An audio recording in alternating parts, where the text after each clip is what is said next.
En toda sociedad hay momentos en los que se originan tensiones que exigen poner en crisis determinada concepción de lo real o cuestionar caminos convencionales de pensamiento.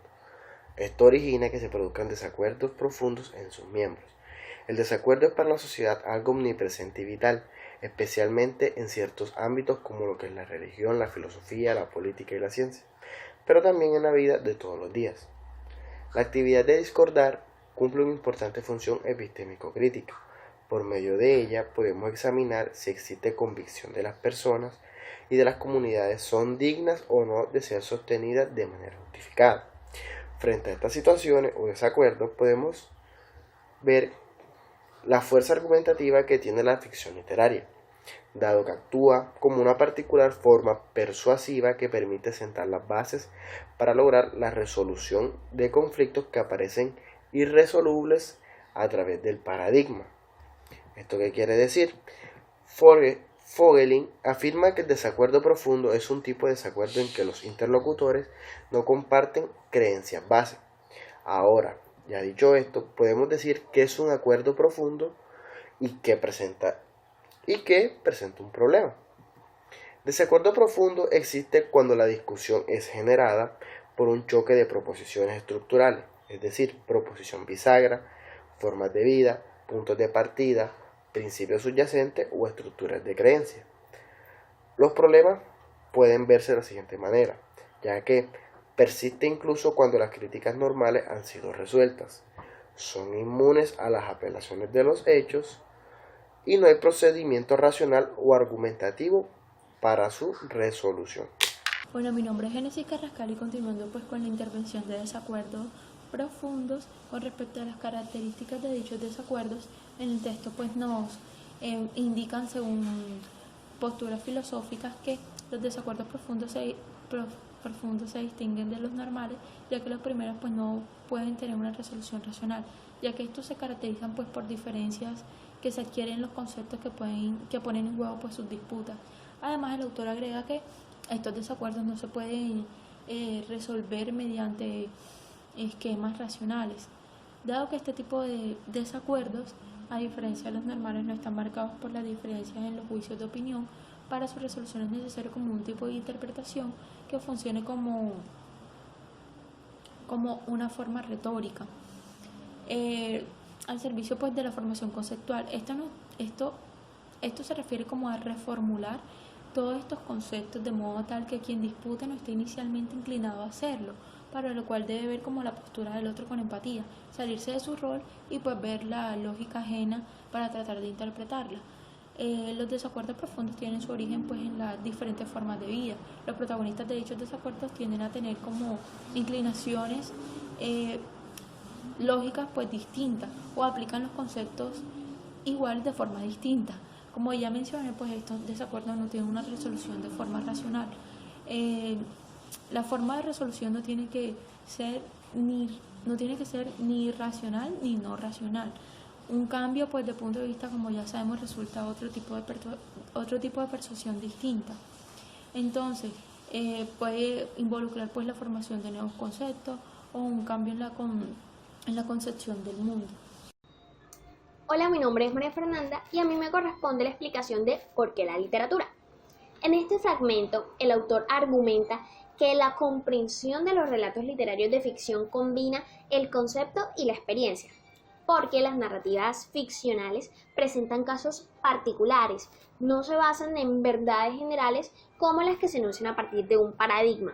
Es decir, como lo explica Aiser, la interacción entre el lector y el texto de ficción es posible en la medida que estos textos carecen de un sentido determinado, y esto le permite al lector hacer sus propias interpretaciones y representaciones del texto.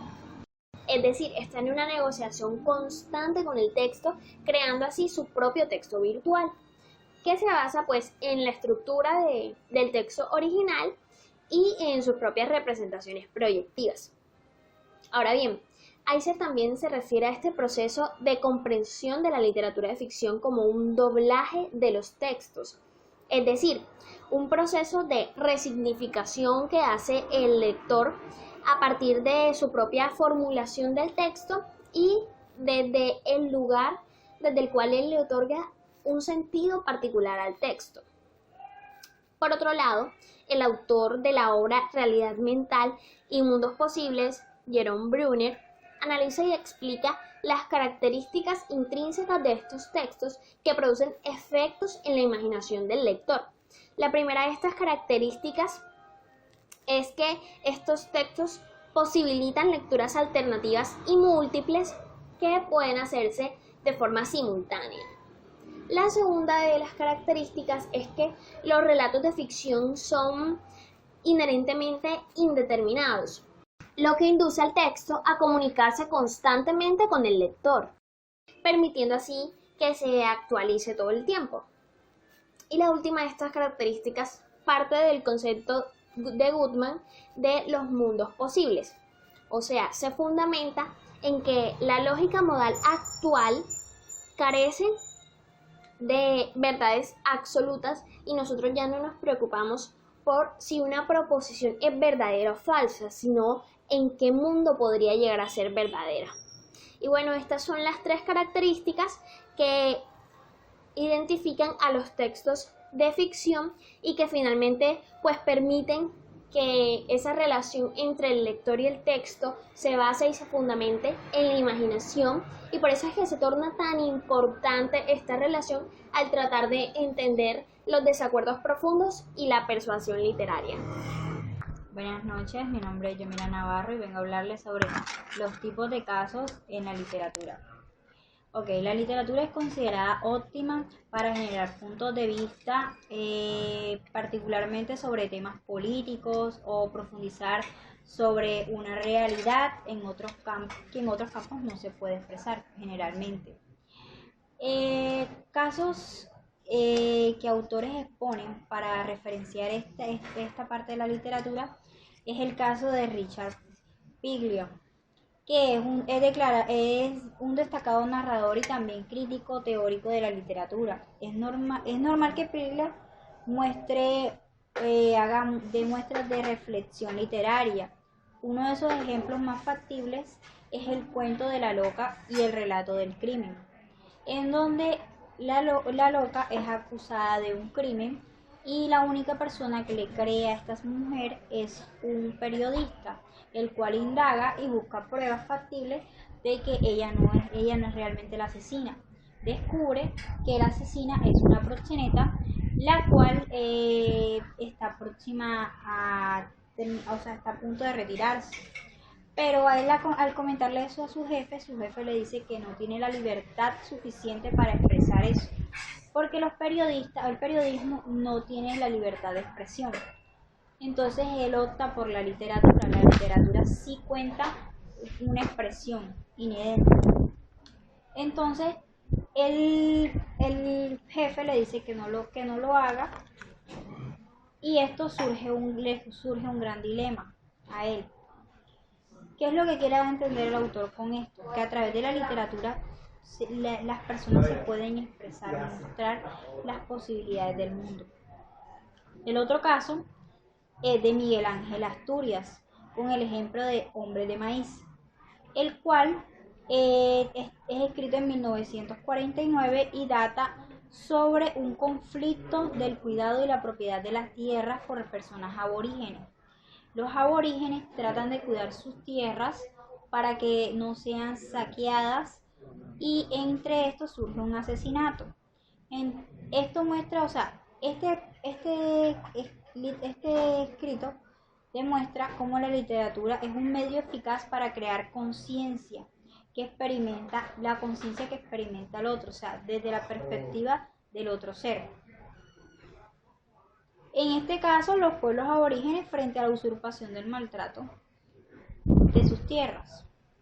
El tercer caso es el caso de Bernard Schlink. La novela se divide en tres partes. La primera parte, el narrador cuenta cómo conoce a Hannah. Hannah fue una amante de él que se enamoraron, pero ella era mayor que él. Luego viene la segunda parte donde él se reencuentra con Hannah, pero Ya en otro caso, en otro suceso, él es un estudiante de derecho y ella es una acusada de haber asesinado a sus reclusas. Él piensa que ella es inocente, pero obviamente el juez le dice lo contrario y la condena.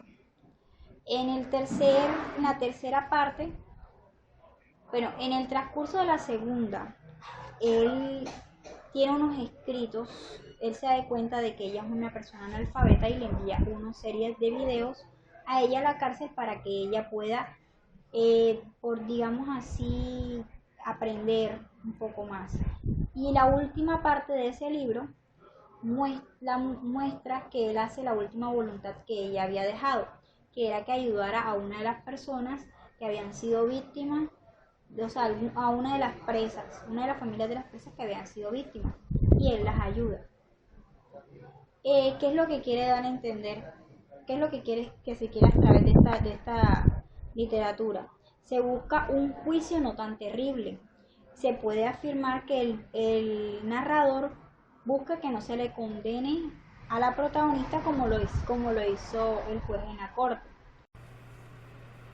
Bueno, como conclusión de esta parte de los desacuerdos profundos y de persuasión literaria, obviamente aquí el eje central es la literatura, y basándonos en ello podemos, el autor del texto nos evidencia de la importancia de la literatura y la importancia de adentrarte en ese mundo. La literatura te lleva, te relaciona, te transporta, hace que tu mente pueda ver esa temática que el autor te está planteando. ¿Con qué fin? Con el fin de que tú puedas entender primero cuál es el punto de vista del autor, a dónde te quiere llevar, para que luego después, claramente te lo evidencia el texto, puedas construir tus propias conclusiones.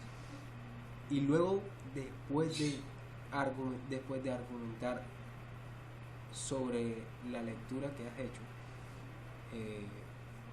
la idea es primero ver toda esta caracterización que tiene la lectura, para luego después empezar a construir tus conclusiones.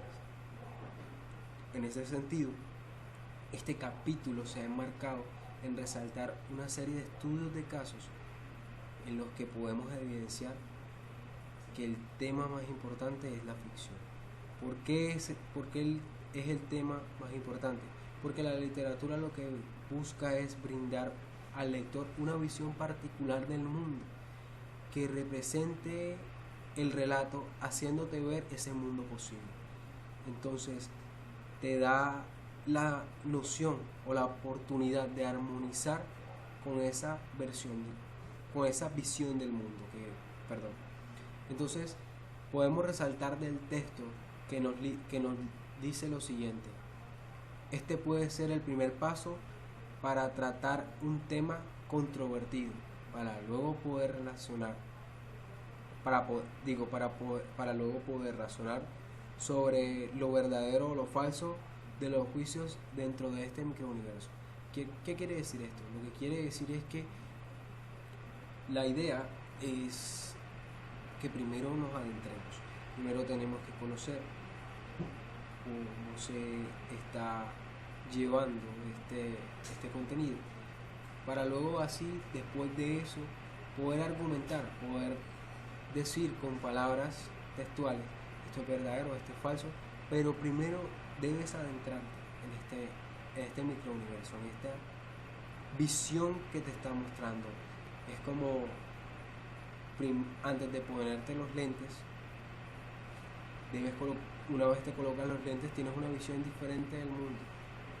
Si por lo menos podemos relacionarlo con este ejemplo, una persona que requiera lentes para ver, pues si se los quita, obviamente no va a poder ver esa figura o eso que esté observando, no lo va a poder ver con claridad.